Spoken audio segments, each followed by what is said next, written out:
যে ব্রাহ্মণবাড়িয়ার গ্যাস সারা বাংলাদেশে যায়, আমাদের চলতে হয় সিলিন্ডারে কেন?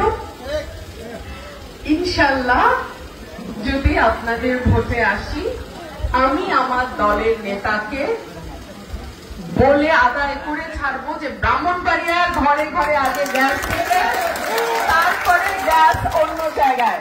নাইলে আমি রাস্তায় এই যে বসলাম, আমি উঠবো না। রাস্তায় বসা পড়ার অভিজ্ঞতা কিন্তু আমার আছে। সুতরাং ব্রাহ্মণবাড়িয়ার সার কারখানা যদি গ্যাস না পায়, ব্রাহ্মণবাড়িয়ার বাড়িতে যদি গ্যাসের লাইন না দেয়, আমি অনশনে বসে যাব।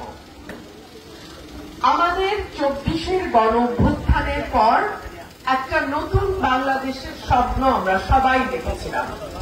আমরা আশা করেছিলাম একটা গণতান্ত্রিক, জবাবদিহিতামূলক, ন্যায় বিচার সম্পন্ন, আইনের শাসন এই সরকার কিছুটা হলেও প্রতিষ্ঠা করতে পারবে।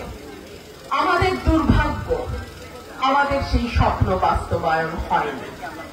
একজন আইনজীবী হিসেবে এবং এক সময় আইন প্রণেতা ছিলাম, সেই হিসেবে যখন দেখি ঠিক আওয়ামী লীগ আমলের মতোই একই এজাহার ফটোকপি করে সবার নাম ঢুকিয়ে দিয়ে মামলা করা হচ্ছে, তখন আমি আঘাত পাই। আমার দুঃখ লাগে যে একদম একই রকম আওয়ামী লীগের সময় যেভাবে একটা মামলা লিখে সেখানে বিএনপির নেতাকর্মী সবার নাম দিয়ে দেওয়া হতো, এখনো একই ফরম্যাটে মামলা করে নাম দিয়ে দেয়া হয়। সুভাষ দার মতন একজন মানুষ, যিনি বয়োবৃদ্ধ, শারীরিকভাবে অসুস্থ, এই মানুষটিকে কেন মামলার জন্য আতঙ্কিত থাকতে হবে? আপনারা কি বিশ্বাস করেন সুভাষ দা কোনো অপরাধ অন্যায়ের সঙ্গে যুক্ত হতে পারে? আমরা কেউ বিশ্বাস করি না।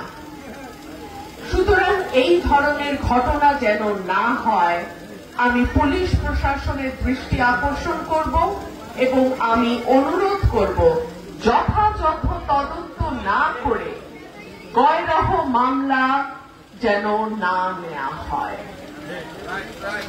আমাদের আগামী নির্বাচন দরজায় কড়া নাড়ছে। আশা করি 2026-এর প্রথমার্ধেই আমরা একটি নির্বাচন পাব। সেই নির্বাচনে ধর্ম, বর্ণ, জাতি, গোত্র নির্বিশেষে বাংলাদেশের নাগরিক হিসেবে আপনারা প্রত্যেকে খোলা মনে যাকে ভালো লাগে, যাকে আপনাদের মন চায়, তাকেই ভোট দেবেন। কোন জবরদস্তি, কোন চাপ আমি অন্তত আমার এই 2 উপজেলায় সহ্য করব না। আমাকেও